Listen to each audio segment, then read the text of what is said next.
Back to the Neil Haley Show and the Media Giant Effect. And I'm excited about my guest again, Nancy Bartlett. She's going to talk about silent voices. And it's really interesting. We're talking about World War II, New Mexico. What's new with silent voices? And then let's kind of delve into a little going deeper than we did in the first time I had you on a year ago. How are you, Nancy? Well, Silent Voices of World War II came out in 2005, and I've been revising it for several years. It's been a supplemental textbook in New Mexico schools, and now I'm revising it with new material that will go worldwide. And so much has happened since it came out. For instance, Obama visited Hiroshima, and Prime Minister Abe visited Honolulu, where Pearl Harbor started World War II for America.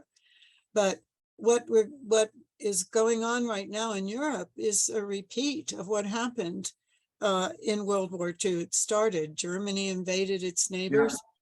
Russia now is invading Ukraine without provocation. And America again is sending material and goods over to Europe to help support it. And we're paying higher prices at the gas tank.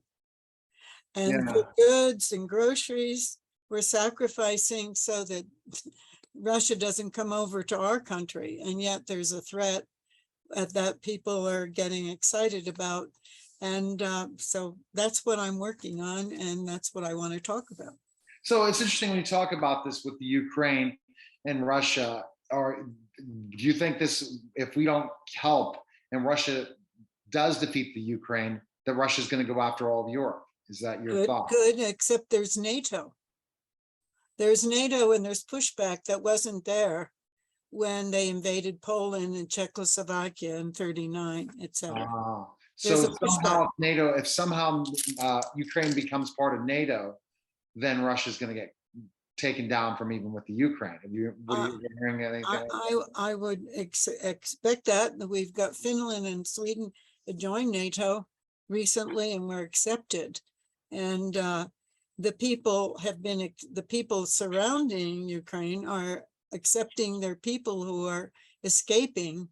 Mothers and children, grandparents, etc., are escaping and being taken in because they know what happened to their grandparents when Hitler went into their countries, etc. So I also talk about looking at how the resistance is in the Ukraine.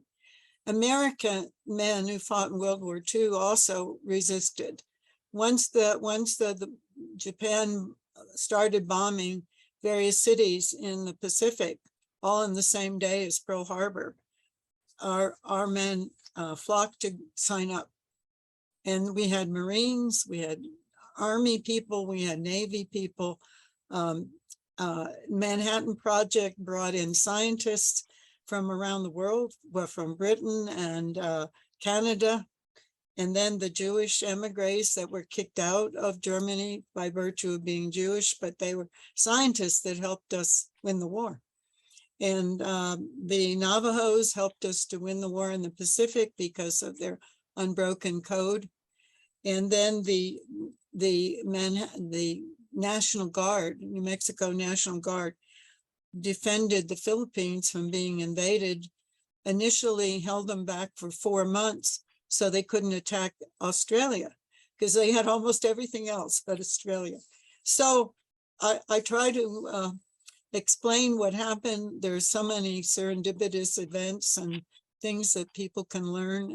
And I also talk about the men who came to America from Japan who made their livelihoods here, but who were rounded up and brought to Santa Fe to an internment camp, which was only for men because of by virtue of their professions, they were considered possible spies. And the irony is that they were brought from the Western coast and put right under the nose of the biggest secret of World War II, which was Los Alamos, 35 miles away. And so I tell about those things. I love history. It's like being a detective, to find the facts and then share them. And history repeating itself, what you're seeing now. History is repeating itself, but some of us are a little smarter because we have the resistance, and America is sacrificing. And I hope that the people who go vote understand why our prices have increased, that we're fighting a war again. We haven't sent our men yet, like we did in World War II, to invade Normandy, but volunteers have gone over, but we're helping in many, many ways, providing material, intelligence, whatever we can do to hold Russia back. And times have changed. Going in and picking off a country that doesn't have the defense to defend itself, to stay independent, that's changing. That's changed, I think, in the 80-some years since the war began. Absolutely. It's really interesting when you talk about these things in the book. So revising the book, when do you expect that to come out, the revision? I hope this spring.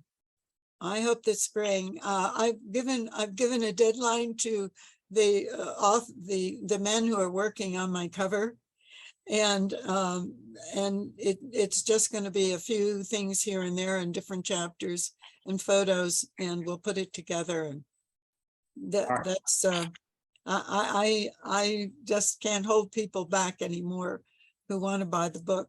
It's needed, and I see that now. And Nancy, it's going to be better. It's going to be better because I have postponed. It's really going to be better.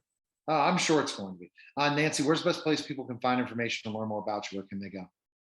Oh, www.nancybartlit.com.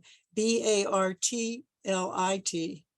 Awesome, Nancy. Appreciate it. And it's just really the story of how New Mexico was involved in World War II and how many heroes were involved in so many ways. Silent voices from World War II.